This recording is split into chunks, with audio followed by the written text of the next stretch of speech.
None. Let's talk about vitamin B12 and how it can save your spine and nerves.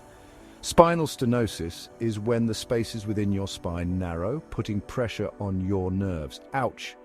This can lead to sciatica, a sharp pain down your legs, and weakness in your hands and feet.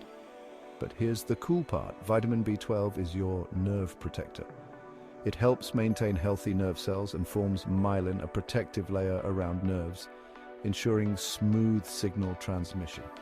Lack of vitamin B12, you're looking at nerve degeneration, which worsens spinal stenosis symptoms. Adequate B12 levels prevent nerve damage, support myelin health, reduce inflammation, and boost energy. Foods rich in B12 include fish, meat, poultry, and dairy. Vegans or those with absorption issues might need supplements. So grab that B12 and give your spine the love it deserves.